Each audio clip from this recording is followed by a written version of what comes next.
জাহাজ ডুবে গেল। পুরা জাহাজে হাজার হাজার যাত্রী সবাই মরে গেল। এমন সময়ে একজন প্রেগনেন্ট গর্ভবতী মহিলা সাগরের পানির মধ্যে তার ব্যথা শুরু হয়েছে, ডেলিভারির পেইন শুরু হয়েছে। এই মহিলা ডেলিভারির পেইন শুরু হওয়ার পরে বেঁচে থাকবার মতো কোনো জিনিস নেই সাগরে। হঠাৎ করে তার চোখের সামনে দেখে এক টুকরা কাঠ ভেসে যায়। আমি 1 মিনিটে বোঝাবার জন্য বলতে চাই, রব কি করতে পারেন, কতটুকু ক্ষমতা রাখেন।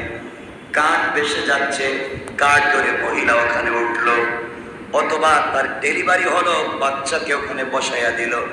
আল্লাহ পাক আজরাইলকে বলছেন, আজরাইল যাও। আজরাইল বলছেন, পৃথিবীতে আমার বহুত কষ্ট হয়েছে কিছু কাজ করতে, আমার দরদ লেগেছে কিছু কাজ করতে। এর একটা হলো, ওই দিন আল্লাহ বললেন যাও, ডেলিভারির পরে বাচ্চার শরীরে এখনো নাপাকি লেগে আছে, কান্না করতেছে। আল্লাহ বলছেন, আজরাইল এই মুহূর্তে তুমি এই মহিলার জান কবজ করো। আমার বড় ব্যথা লাগলো। আল্লাহর কাছে বলেছি, আল্লাহ এটা কেমন দয়া, কেমন মায়া, কেমন জিনিস। আল্লাহ বললেন, আমার আইন, আমার সিদ্ধ, আমার কথা, আমার ফয়সালা, আমার ইনসাফ আমি বুঝি। তোমাকে বলেছি জান কবজ করো। জান কবজ করে ফেললেন। এই বাচ্চাটাকে কাঠের উপরে পাছাইয়া রাখলেন। বাঁচানোর ব্যাখ্যা অনেক লম্বা, 3-4টা। যেই সিংহ, যেই বাঘ, যেই সিংহ, যেই বাঘ মানুষকে দেখলে মেরে ফেলে, কোন কোন ইতিহাসে পাওয়া যায় কোন সিংহ, কোন বাঘ তাকে দুধ পান করাইয়া বড় করেছে। আর সহিহ রিওয়ায়াতে পাওয়া যায় জিবরাইল একটা আঙ্গুল থেকে দুধ আর একটা আঙ্গুল থেকে মধু পান করে এটাকে বড় করেছেন। এটা বড় হলো। এক পর্যায়ে একদিন আজরাইলকে আল্লাহ বলেন, আজরাইল যাও, দুনিয়ার জমিনে আমার নামে আরেকজন জান্নাত বানাইছে, তার নাম সাদ্দাদ। জান্নাত বানাইছে, সে জান্নাতে প্রবেশ করতে চায়। আজরাইল দৌড়ে আসলেন, এসে দেখলেন তার বানানো তৈরি গেটের কাছাকাছি পৌঁছে যায়। ইতিহাসের কথা, এক পা নিচে নামানো, এক পা উপরে নামবে, গোড়া থেকে নামবে। আজরাইল থামাইয়া দিলেন। থামানোর ঘটনা আপনারা জানেন, সেটা আমি বলবো না। আজরাইল থামাইয়া দিলেন, তাকে মেরে ফেলবেন। তাকাইয়া দেখেন সময় এখনো বাকি আছে, 2-4 মিনিট বাকি আছে। সাদ্দাত বলছে, আমি নাফরমানির কারণে আমাকে আল্লাহর জান্নাত থেকে বিতাড়িত করে দিয়েছেন, আমি তৈরি করেছি, আমাকে ঢুকতে দেন।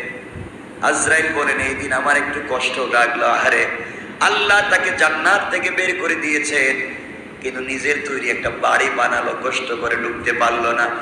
আল্লাহ বুঝাতে চাইলেন আজরাইলকে, পরে বলেন, আজরাইল তোমার 2 দিন যে ব্যক্তিকে নিয়ে কষ্ট হয়েছে সে একই ব্যক্তি। পানিতে যাকে বাঁচালেন সেও সাদ্দাত, আর এখন যাকে মারবার জন্য পাঠালাম সেও সাদ্দাত। আমি তোমাকে একটা জিনিস বোঝাতে চাই, পৃথিবীতে কখন কে কাকে ক্ষমতাধর মনে করে, পাওয়ারফুল মনে করে, আমি বোঝাতে চাই আমার উপরে কোনো পাওয়ার নাই, ক্ষমতা নাই। আমি যখন যাকে যে জিনিস দিয়ে ইচ্ছা আটকায়া দিতে পারবো। দেখবেন শক্তিশালী মানুষ, 6 ফুট লম্বা মানুষ, বডিটা অনেক শক্ত, 100 কেজি ওজনের মানুষ, তাকে পাকা করা যায় না। তার চেহারার দিকে তাকালে রক্তবর্ণ আছে না নাই? দেখবেন জমিনের মধ্যে উচট খেয়ে পড়ছে, তো আর দাঁড়াতে পারে না, আছে না নাই? রব বলে দিয়েছেন, তোমার কোনো ক্ষমতা নাই, এই পৃথিবীতে তোমার কোনো ক্ষমতা নাই বান্দা। এই জন্য আল্লাহ রব্বুল ইজ্জত ওয়াল জালাল বললেন, ইন্নাল্লাহা কাওয়িয়্যুন আসীস। আল্লাহ বললেন তিনি শক্তিধর, পরাক্রমশালী।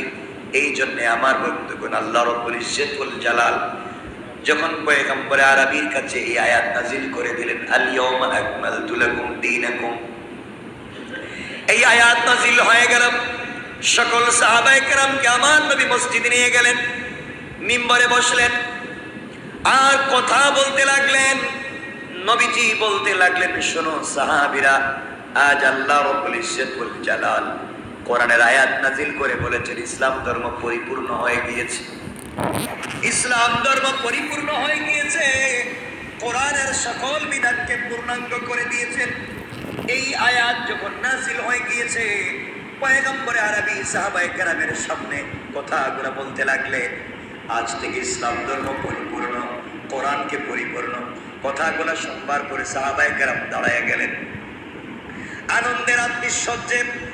এক একজন সাহাবী আরেকজনকে জড়াইয়া ধরলেন আর আনন্দে বলতে লাগলেন, ও সাহাবীরা, ও আমার ভাইরা, আমাদের জীবদ্দশায় আল্লাহ পাক কোরআনকে পূর্ণাঙ্গ করে দিয়েছেন।